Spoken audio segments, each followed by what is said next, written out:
E toi whaatalo whātu tala whawal se whongo le lau mua mai Sāmoa le amtango le neiva yaso lu tātou o tunu, alo mai e so na whao pōponga le nei.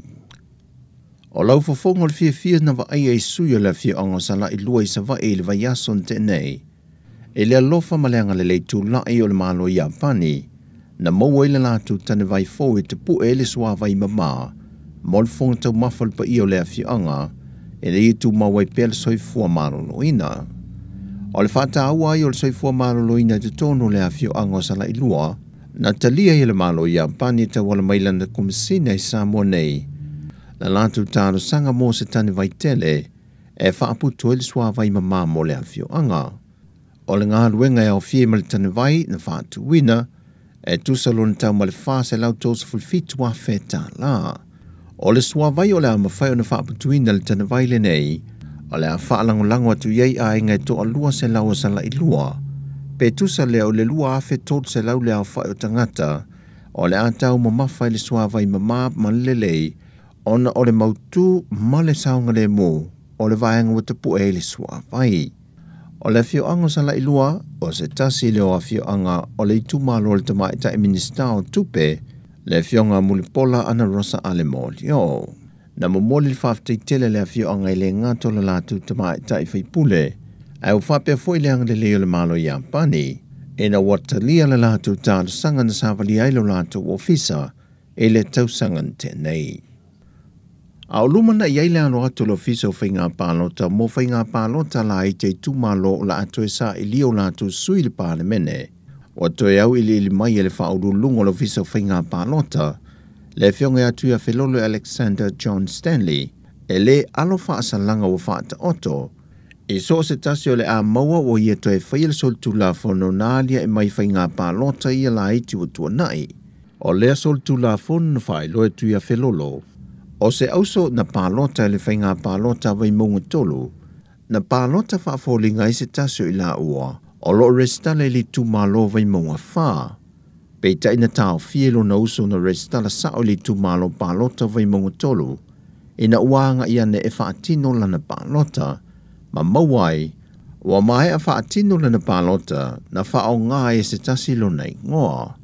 O whainga umanei na whaai loe tu ia Felolo, e maua umai lungal porkala me whaapitoa po le app o le ofisa o whainga pālota, wa whaai ngoi no le counter app, mai o le a mōlia lo maltangata, lea na whaia ia whainga tau wha se.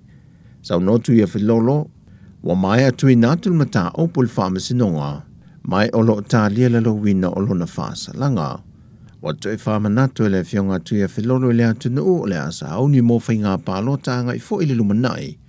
O le vaenga sa fumaltolo le tula whono whainga pālota lua fes fulmaliva.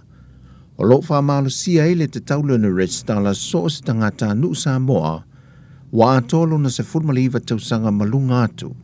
Ai a whai ai leanga I ane le ofisa e restala mo le whainga pālota, e lua hawheta la le whaasalanga. A le vaenga ona sa fumaltolo le lava tula whono, o lo wha malo sia le te tau na pālota le tangata was fulmaliva on tausanga anga I lunga atu, e so se teimi e whaatino I le whainga pālota. Ai a whai e restala ai le pālota, e se lauta la le whaasalanga pe a whai ai whamao nia. Sau notu ia Felolo, o le tūla whono lava o le tūla whono, e tā ua le tausisia mausta ia,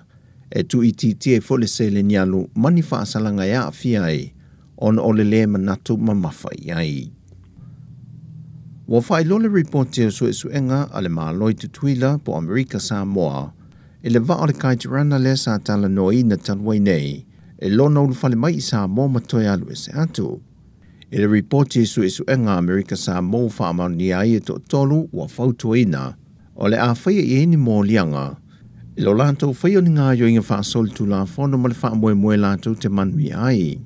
E suenga wa whaamau ni ai le leaio se pepa whaamau ni e tu ua ele va ai Amerika Sāmoa, e ulu whale ai I Sāmoa, ai maise o se emaili santu I nātu le komisino leo leo,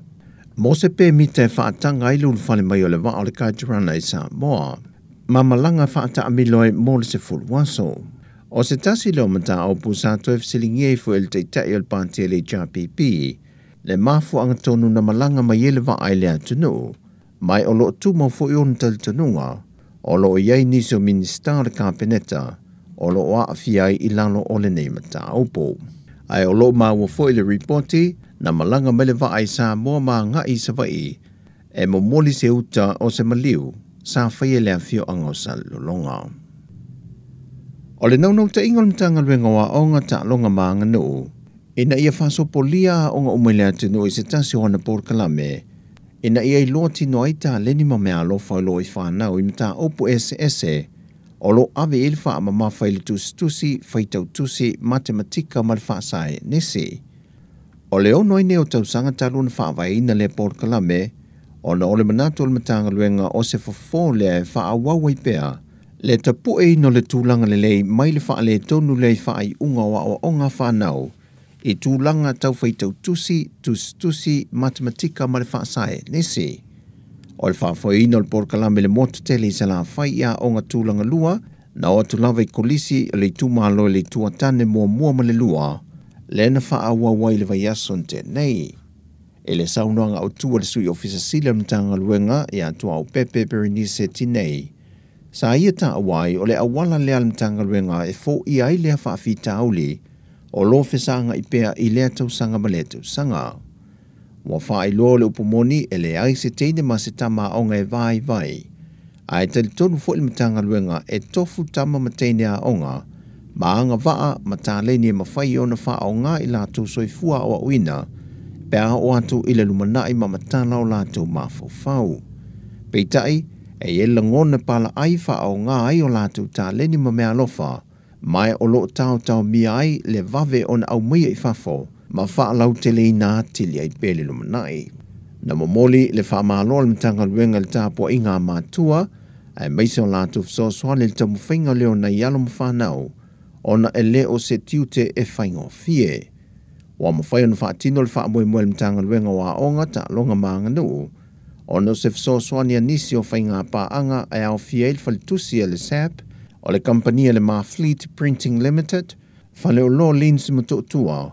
ma le falitupe tuta tonu o Sāmoa. O tala fo wia mo le amatango neva yaso, fasoi foia.